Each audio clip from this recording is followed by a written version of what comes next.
Calisthenics helps you master your own body weight. Weightlifting helps you build strength and size through an external load. Both have their benefits, but what happens when you combine both? I can tell you, it's like going Super Saiyan. It's been years figuring out how to combine both for maximum size, strength and skill, and today I'm going to give you the blueprint on how to actually do this. Firstly, why do I recommend combining both? When I just did calisthenics, I felt light and athletic, but I couldn't grow the muscles I wanted. When I just went full gym mode, I built strength and size, but I lost mobility and found it hard to do bodyweight movements. Combine both, you get an aesthetic, functional muscle that performs. In this video, I'm going to give you 3 ways to combine both. Just a quick warning before I break this down. If you're learning calisthenics, stick to 2 to 3 skills maximum. Trying to chase planche, handstand, muscle up, front lever all at once will hinder the progress of each and you may end up burning out. Focus is what builds mastery. Just pick 2 to 3 skills that you want to learn, commit to learning them, and once you master it, then you can learn a different skill. Alright guys, I'm going to give you 3 different methods on how to do this. Method number 1 is to add calisthenics and weights at the same workout. This method is about combining weights and calisthenics in one session for the same muscle group. It's very simple, efficient, and perfect for beginners or if you're tight on time. Let's say for example you're training pull, so back and biceps. A typical gym workout might look like this: lat pull down,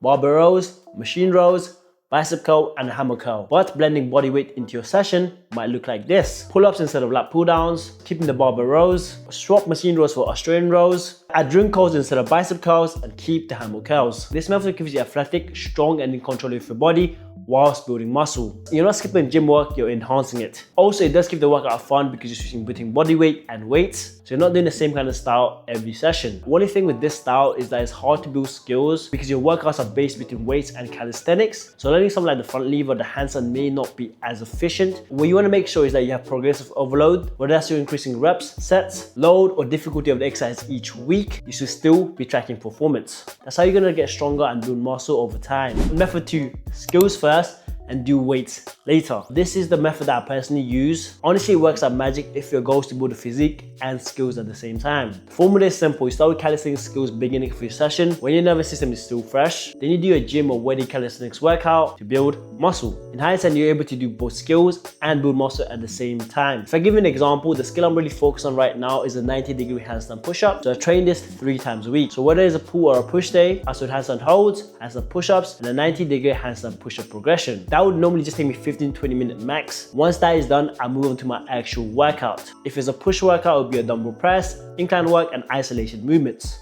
But here's where most people mess up, including me sometimes. The skill work needs to be time capped. Ideally 15-20 minutes and about 6 to 8 sets maximum. The reason is if you go too hard or too long with the skill work, you will blow your CNS and get tired before you even start your gym work. As a result, your strength training may suffer. So what we want to focus here is consistency rather than intensity with the skill work, because skills are skills. The more you expose to them, the better you learn. Also, with this training, you have to be a bit smart. For example, if I'm learning handstand push-ups and I do push on Monday, my shoulders are smoked. So on Tuesday when I do pull, I can't go as hard, but I can do progressions like the pike push-up or just the handstand hold. This style of training is a bit more advanced, but you get the best of both worlds and it focuses you to train smart rather than train hard. Method number 3, flipping cycles between size and skills. This method is about flipping your training cycles instead of going all in one like the previous 2 methods. What I mean by this is specifically train for muscle and strength for 8 to 12 weeks doing gym workouts and weighted calisthenics workouts or whichever workout you choose. And then after that period is over, you do skill work for the next 4 to 8 weeks, like learning a muscle up, front lever,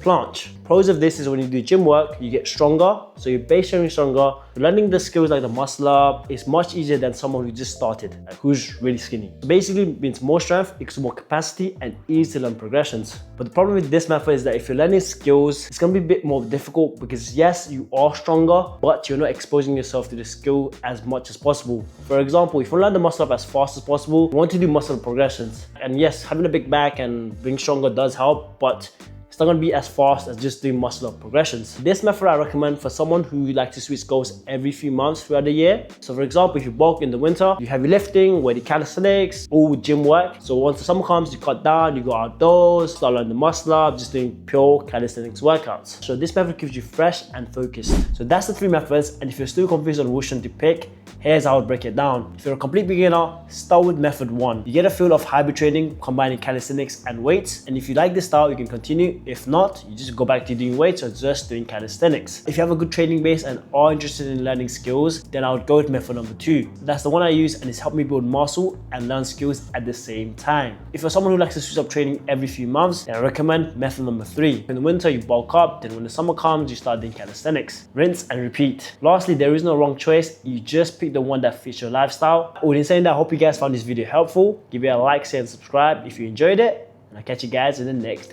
video.